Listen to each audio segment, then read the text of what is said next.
അവളെ എവിടുന്നാ തമ്പുരാനാ വെച്ച ആ മുണ്ടല്ലേ ആ പേരക്കുട്ടി ഉറങ്ങുണ്ട് അന്നേറ്റ് അലറേണ്ടി വരും. ഞാൻ അങ്ങോട്ട് വരാം. ആന അലറിയേ പോത്താറിലുണ്ട്, ഞാൻ വരാം. ഇന്ന് ഞാൻ എന്ത് കട്ടക്കാലേറ്റാ നിൽക്കണു? കേട്ടോക്ക എന്താണ് മഞ്ചേരിയില് തുഞ്ചത്ത് ബാബു എത്തോ വരുന്നുണ്ട് പറഞ്ഞു. ആരാണ്? മഞ്ജു വാര്യരും കുഞ്ചാക്കോ ബോബനും വരുന്നുണ്ട് എന്നാണ്. തന്നെ തൊണ്ടയാടുള്ള മൈജിയില് തൊണ്ടന്റെ ഇടയില് ബജ്ജി കുടുങ്ങിക്കേ. അപ്പൊ എത്തിച്ച് കാറ്റിയാ മുങ്ങി. ഞാൻ ഒറ്റ കേസ് ഞാൻ അതിവിടെ കേൾക്കണ്ടേ. ഞാൻ ആ എനിക്ക് പഞ്ചുണ്ട് തോന്നുന്നു. നീർക്കോലി MIG ഫ്യൂച്ചർ മിച്ചറേനി ഇന്നത്തെ ആദ്യം ചെലക്കണ്ട. ഞാൻ ബജ്ജാണ് കരുതാണ്ട് ആകെ മേടിച്ചു പോയേ. എത്തച്ച് കാട്ടണോ തെസ്പിയല്ലേ? തൊണ്ടയാട് മൈജി വരുന്നോണ്ട് ഞമ്മക്ക് എന്താ ഗുണം എന്ന് എനിക്കറിയോ? കേരളത്തിൽ ഏറ്റവും വലിയ ഹൈടെക് സർവീസ് സെന്റർ അതിന്റെ ഉള്ളിൽ വരുന്നുണ്ട്. മൈജി കെയർ. അലക്സാണ്ടർ വരുന്നുണ്ട് ബജ്ജി ഉണ്ടാക്കാനോ? ഹയർ അലക്സാണ്ടർ അല്ലേ ബജ്ജി ഉണ്ടാക്കാൻ വരില്ല മൈജിക്ക് എല്ലാതെ. എന്തേ ഫോൺ എടുക്കാൻ പോയി? എവിടേക്കാ അത് പോയി?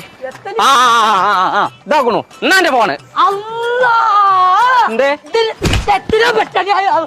നോലോളിച്ച് പോകണ്ട, ഞാൻ ശരിയാക്കി തരാം.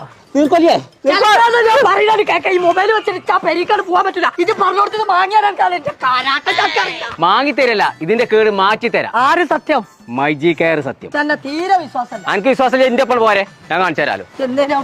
പറഞ്ഞേ സെപ്റ്റംബർ 20 ശനിയാഴ്ച. പടച്ചമ്പുരാനെ എത്ര കോയത് മൈജിന്റെ മാളോ? അതന്നെയല്ല എന്നോട് ഞാൻ പറഞ്ഞു നടക്കേ. നീർക്കൊല്ലിയേ ഇതാണ് ഇവരെ സർവീസ് സെന്റർ. ഇതെത്താ മൊബൈൽ ഫോണിന്റെ ആശുപത്രിയോ? അതെന്താ അങ്ങനെ ചോദിച്ചാൽ? അല്ല നിങ്ങളെ ഡ്രസ്സ് കണ്ടു വെച്ചാണ്. ഇതൊരു EST പ്രൊട്ടക്റ്റഡ് ലാബാണ്.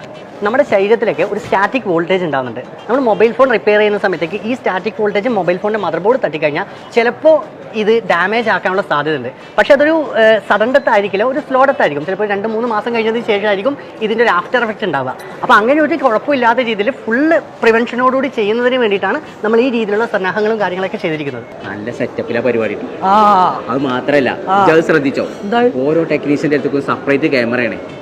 എന്തുണ്ടെങ്കിലും നമുക്ക് ആ സ്ക്രീനിൽ കാണാൻ പറ്റുന്നുണ്ട്. ആണോക്കാം കാലം പോയൊരു പോക്കിലെ കോയെ. ചങ്കള നമ്മൾ ഇപ്പോൾ ഉള്ളത് കോഴിക്കോട് തൊണ്ടയാടുള്ള മൈജി ഫ്യൂച്ചറിലുള്ള മൈജി കെയറിലാണ്. ഇവിടെ ഫോൺ മാത്രമല്ല കേട്ടോ സർവീസ് ചെയ്യണത്, എല്ലാ ഇലക്ട്രോണിക് സാധനങ്ങളും സർവീസ് ചെയ്യുന്നുണ്ട്. അപ്പൊ ഷോപ്പിന്റെ വലിപ്പം കണ്ട് നിങ്ങൾ ബേജാറാൻ നിൽക്കണ്ട, നോർമൽ റേറ്റിനാണ് ഇവര് സർവീസ് ചെയ്ത് കൊടുക്കുന്നത്. അത് മാത്രമല്ല neck band, earbud, smart watch അങ്ങനെ എല്ലാ സംഭവങ്ങളും ഇവിടെ സർവീസ് ചെയ്യുന്നുണ്ട് കേട്ടോ. അപ്പൊ നിങ്ങൾ വീട്ടിലുള്ള എന്തെങ്കിലും ഇലക്ട്രോണിക് സാധനങ്ങൾ കംപ്ലൈന്റ് ആയി കിടക്കണ്ടെങ്കിൽ നേരെ ഇങ്ങോട്ട് കൊടുത്തു കൊടുത്തോളി, നമ്മളെ തൊണ്ടയാട് മൈജി ഫ്യൂച്ചറിലുള്ള മൈജി കെയർക്ക്.